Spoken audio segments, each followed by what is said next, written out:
श्री शिवाय नमस्तुभ्यम हर हर महादेव। देखिए दोस्तों, आज का जो ये वीडियो है आप सभी के लिए बहुत ही खास होने वाला है। देखिए, जैसा कि हम सभी जानते हैं कि कल दिनांक 23 नवंबर को गुरुवार के दिन कार्तिक मास के शुक्ल पक्ष की देव उठनी एकादशी का बहुत ही पवित्र दिन है। कार्तिक मास की सबसे अंतिम और सबसे विशेष तिथि है। देखिए, इस दिन भगवान विष्णु योग निद्रा से जागते हैं और इसी दिन से सारे मांगलिक कार्य प्रारंभ हो जाते हैं और इसी दिन आपके जीवन का जो दुर्भाग्य है वह दूर होने वाला है। आपकी जो रूठी हुई किस्मत है वह चमकने वाली है। देखिए, कार्तिक का पवित्र महीना भगवान विष्णु को समर्पित होता है। गुरुवार का दिन भी भगवान विष्णु को समर्पित होता है। एकादशी की तिथि भगवान विष्णु को समर्पित होती है और ऐसा दिव्य संयोग सालों में कहीं एक बार आता है। और साथ ही साथ कल रवि योग का निर्माण भी हो रहा है। और आज के इस पूरे वीडियो में हम आपको 3 चमत्कारी उपाय बताने वाले हैं। देखिए, पहला जो उपाय है, मात्र आपको हल्दी का स्वास्तिक बनाना होगा। आपके जीवन के जो सारे दुर्भाग्य हैं वह समाप्त हो जाएंगे। दूसरा जो उपाय है, मात्र आपको शहद से ओम बनाना है। आपके जीवन के जितने भी कष्ट हैं वह सभी दूर हो जाएंगे। और तीसरा जो उपाय है, मात्र आपको चने की दाल से करना होगा, जिससे कि आपके घर में सुख समृद्धि स्वतः ही चली आएगी और जीवन के जो दुर्भाग्य हैं वह दूर होते चले जाएंगे। देखिए, गुरुवार की एकादशी का बहुत ही महत्व हमारे शास्त्रों में बताया गया है। देखिए, इस बार की जो एकादशी है बहुत ही दुर्लभ संयोगों के साथ बन रही है, क्योंकि यह कार्तिक मास की सबसे अंतिम और विशेष एकादशी है। देखिए, आज के सभी उपाय पूज्य गुरुदेव पंडित प्रदीप जी मिश्रा की कथा के अनुसार ही आपको बहुत ही विस्तार से समझाने का प्रयास करेंगे। लेकिन उससे पहले वीडियो को लाइक करें, चैनल को सब्सक्राइब करें और कमेंट में श्री शिवाय नमस्तुभ्यम या फिर ओम नमः शिवाय जरूर लिखें। चलिए दोस्तों, जान लेते हैं सबसे पहले उपाय के बारे में। देखिए, इस उपाय को करने के लिए आपको मात्र 1 चुटकी हल्दी लेनी होगी। देखिए, गुरुवार के दिन और एकादशी के दिन हल्दी का उपाय करने से बहुत ही शुभ होता है। देखिए, जब भी गुरुवार की एकादशी आती है या फिर कोई भी एकादशी आती है तो उस दिन आपको अपने स्नान वाले जल में मात्र 1 चुटकी हल्दी डाल करके उससे स्नान करना चाहिए। इससे आपके जीवन का दुर्भाग्य दूर होता है। तो देखिए, सबसे पहले उपाय में आपको क्या करना है, मात्र 1 चुटकी हल्दी आपको लेनी है और इस 1 चुटकी हल्दी के अंदर आपको मात्र थोड़ा सा शुद्ध जल मिलाना है। अब दोस्तों, इस हल्दी को लेकर के आपको सीधे पहुंच जाना होगा केले के वृक्ष की वहां पर। देखिए दोस्तों, केले के वृक्ष के वहां पर पहुंचने के बाद सबसे पहले तो आपको जो यह हल्दी है इसे आपको अपने सीधे हाथ की तर्जनी उंगली में विशेषकर गुरु पर्वत का निर्माण होता है और इसी उंगली से आपको स्वास्तिक का निर्माण करना है। या फिर आप अपने सीधे हाथ की चीटी उंगली की जो पास वाली उंगली होती है, अनामिका उंगली से भी आप स्वास्तिक का निर्माण कर सकते हैं। तो देखिए, आपको सबसे पहले तो केले के वृक्ष पर हल्दी के एक स्वास्तिक का निर्माण कर देना है। स्वास्तिक का निर्माण करने के बाद आपको ओम नमो भगवते वासुदेवाय इस मंत्र का जाप करते रहना है। देखिए, पहला स्वास्तिक आपको केले के वृक्ष के वहां पर बना देना है ओम नमो भगवते वासुदेवाय इस मंत्र का जाप करते हुए। दूसरा स्वास्तिक आपको सीधे अपने घर पर आना है और घर का जो मुख्य द्वार होता है वहां पर आपको दूसरा हल्दी का स्वास्तिक बनाना है। और जब आप दूसरा स्वास्तिक बनाएंगे तब भी आपको ओम नमो भगवते वासुदेवाय इस मंत्र का जाप करना है। देखिए, यदि आपके पास हल्दी बच जाती है तो उसे आपको एक कटोरी में शुद्ध जल के अंदर मिला करके इस जल का पूरे घर में आपको छिड़काव कर देना है। हल्दी के जल का छिड़काव एकादशी के दिन करने से घर की सारी नकारात्मक शक्तियाँ दूर होती हैं। देखिए, इस उपाय को घर का कोई भी सदस्य कर सकता है। इस उपाय को करने से घर में धन की प्राप्ति होती है, जीवन में सौभाग्य की प्राप्ति होती है, जीवन से दुर्भाग्य दूर हो जाता है। अब दोस्तों, हम जान लेते हैं दूसरे विशेष उपाय के बारे में। देखिए, यह उपाय भी आपके जीवन में आपकी जो रूठी हुई किस्मत है उसे चमकाने वाला है और जीवन से जो दुर्भाग्य है उसे दूर करने वाला है। देखिए, इस उपाय के लिए आपको मात्र 1 बूंद शहद लेना है और इसी के साथ में आपको मात्र एक प्यारी सी बेलपत्र लेनी होगी। बेलपत्र कहीं से भी खंडित नहीं लेनी है। यदि आपको बेलपत्र नहीं प्राप्त हो पाती हैं तो शिवलिंग पर चढ़ी हुई बेलपत्रों को आप पुनः शुद्ध जल से धो करके उसका उपयोग कर सकते हैं।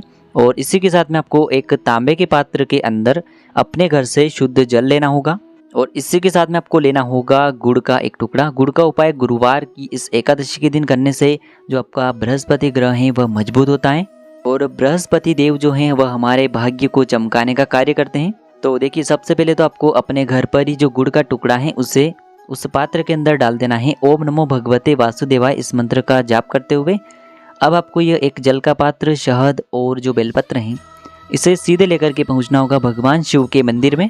देखिए सबसे पहले तो आपको अपने सीधे हाथ की चीटी उंगली की जो पास वाली उंगली होती है, अनामिका उंगली, उसमें आपको थोड़ा सा शहद लेना है और इस शहद से आपको शिवलिंग पर ओम का निर्माण करना है। सामने आपको दिखाया जा रहा है।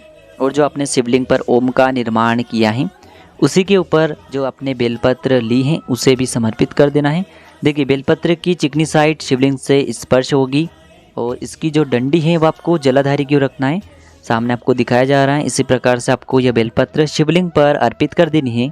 अब दोस्तों आपके पास जो गुड़ मिश्रित जल है उसे आपको बृहस्पतेश्वर महादेव का मन में स्मरण करते हुए भगवान शिव के शिवलिंग पर आपको अर्पित कर देना है। तो इस प्रकार से आपको यह सुंदर सा उपाय कर लेना है। आपके जीवन के जो भी दुर्भाग्य हैं, समस्याएं हैं, वह सभी बृहस्पतेश्वर महादेव की कृपा से दूर होगी।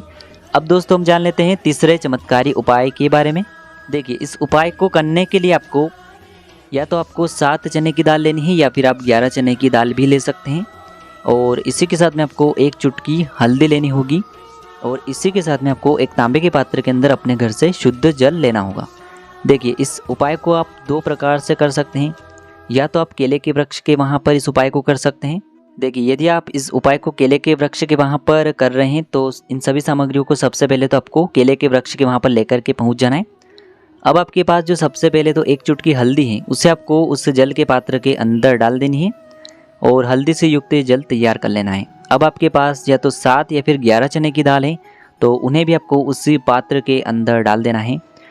चने की दाल को उस पात्र के अंदर डालते समय आपको ओम नमो भगवते वासुदेवाय नमः और साथ ही साथ ओम ब्रह्म बृहस्पते नमः इस मंत्र का जाप करते रहना है।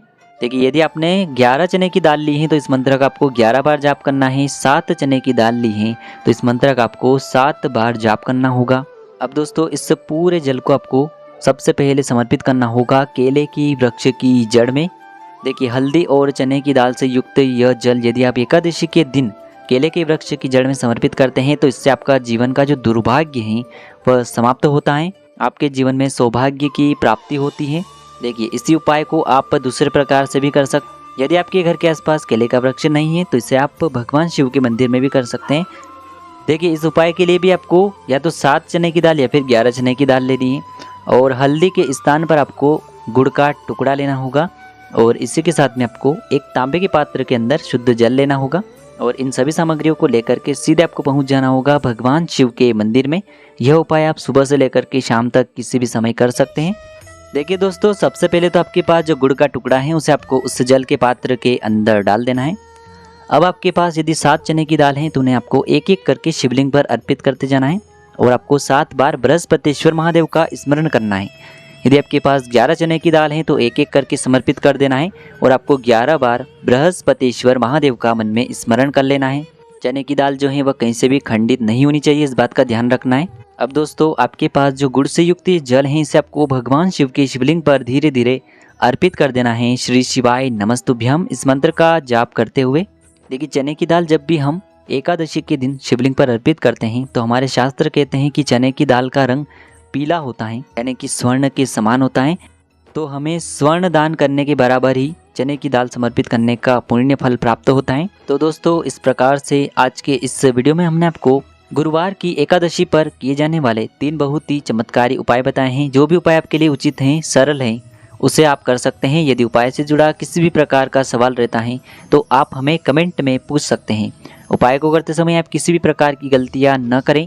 श्री शिवाय नमस्तुभ्यम। हर हर महादेव।